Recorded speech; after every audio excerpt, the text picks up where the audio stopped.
नमस्कार फ्रेंड्स। हमने कुछ दिन पहले टाटा कम्युनिकेशन का चार्ट सर्च किया था और स्टडी करके हमने इसके जो टारगेट सेलेक्ट किए थे, इसने वो टारगेट ऑलमोस्ट अचीव किए। 2000 के अबव इसने क्रॉस किया था इस एक अकेली कैंडल ने। पर ये 1 था, ये 2000 मंथली पे, तो ये 1 के इक्वल होना चाहिए था 1817 पे, पर ये फेक ब्रेकआउट हुआ था, इसलिए रिट्रेसमेंट चल रहा है। तो इसका जो अभी के लिए जितना हम 1800 ऐसे हम नीचे जाएंगे तो हमें इसका जो डाउन इस फॉल हुआ है, इसमें फॉल तो होना ही था।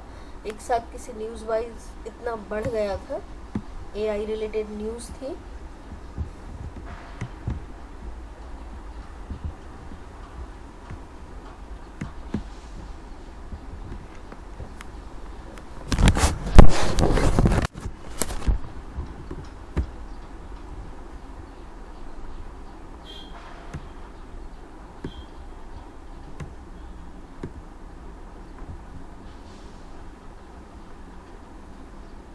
अभी जो फॉल चल रहा है वो 3rd और 4th का फॉल चल रहा है।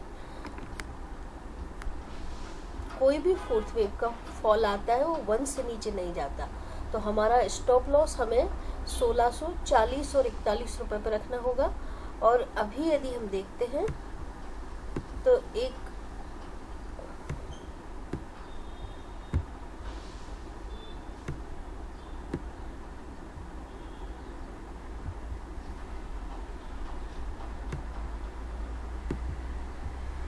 RSI बेस्ड यदि हम देखते हैं, वैसे इसका ओरिजिनल 3rd वेव अभी तक पूरा नहीं हुआ, वो 2050 के करीब ही आता है, वहाँ तक आएगा। पर 3rd और 5th बनाने के लिए वहाँ पर जाएगा।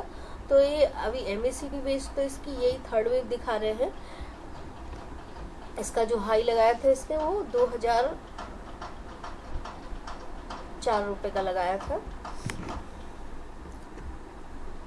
ये MACD बेस्ड है, तो इक्वल हाई बनाने के लिए और उस हाई से क्रॉस करके 2050 जो इसका ओरिजिनल रेट था वो भी दे सकता है ये। पर यदि हम RSI बेस्ड देखते तो ऊपर में ये इस लेवल के साथ एक डाइवर्जेंस दिखाई दे रहा है और नीचे भी इस लेवल के साथ, इस फॉल के साथ एक डाइवर्जेंस। यहाँ पर प्राइस में हायर हाई बन रहा है, यहाँ पर लोअर लो बन रहा है। RSI 60 से अपटिक हो गया है।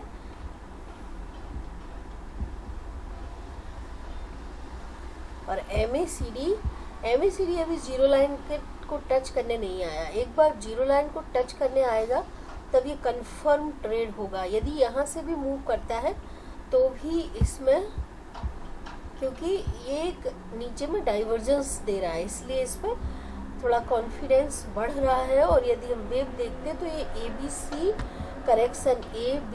करेक्शन पूरा होता दिख रहा है, और साथ में जो इसकी वेव V थी वो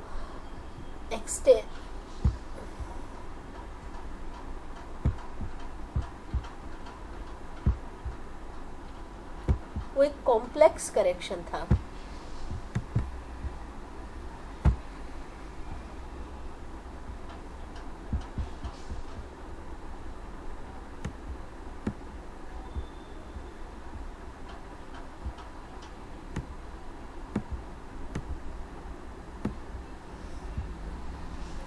तो कॉम्प्लेक्स करेक्शन होने की वजह से इसमें जो 4th वेव, ओरिजिनल तो मेन 4th वेव में हमें ABC करेक्शन देखना चाहिए, जिगजैग करेक्शन। और पर ये 3rd और 4th में भी हम इसको RSI वाइज तो ये मेन 4th वेव ही कंसिडर हो रही है, तो इसका ये एक करेक्शन कंप्लीट हुआ दिख रहा है। तो पहला टारगेट तो इसका पिछला हाई 2004 तक का इक्वल ही रखेंगे।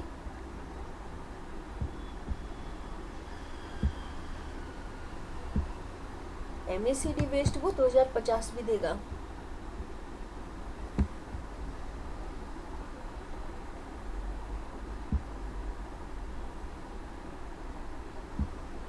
अभी 23% ही करेक्शन हुआ है इसमें, जबकि करेक्शन होना चाहिए 38% का, क्योंकि इसने 3rd वेव भी छोटी बनाई है, पूरा नहीं दिया। 1.6 भी पूरा नहीं किया, इसलिए ये 2117 रुपये।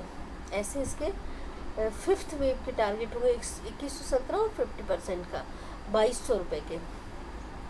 पहले हमने थर्ड वेव के टारगेट निकाले थे 2000 अब 2000 के, और अब हम इसके फिफ्थ वेव के टारगेट निकाल रहे हैं जो कि 2200 पे निकल के आ रहे हैं। इसके करंट रेट से ऑलमोस्ट 350 रुपये ऊपर के टारगेट दिखाई दे रहे हैं इसमें।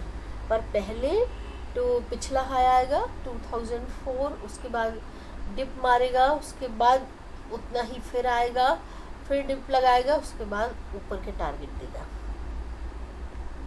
अब हमने इसका रियल स्टॉप लॉस तो वेव 1 का हाई ले लिया जो कि 1655 1600 इस कैंडल का हाई है 1631 और 1655।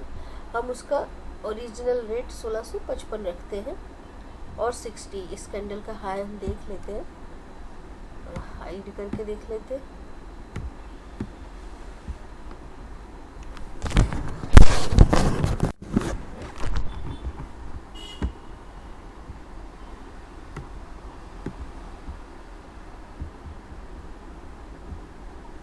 ये हमारे वेव 1 का पीक था 1655 रुपये 30 पैसे इसका रेट है, हाई है। तो 1655 रुपये 50 पैसे इसका रियल स्टॉप लॉस रहेगा।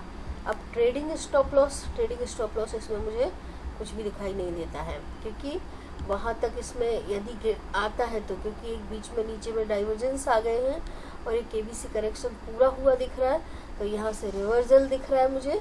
और यदि ये लेवल टूटा 13 EMA, तो वैसे तो कोई है नहीं ट्रेडिंग स्टॉप लॉस, पर फिर भी हम इसको ये स्टॉप लॉस वो एकदम नज़दीक का इसको रख सकते हैं 1840 रुपये का। उसे हम trading as a trading prospective से स्टॉप लॉस के रूप में रख सकते हैं। Thank you so much friend. हमारे इसके पहला थर्ड ऑफ फिफ्थ के फिफ्थ ऑफ 1 का टारगेट 2 के लिए अगेंस्ट नीचे आना, और फाइनल फिफ्थ वेव के टारगेट 2200 रुपये के हमने ले लिए हैं अब, और इसमें एंट्री और एग्जिट का भी सिनेरियो चेक कर लिया है। Thank you so much.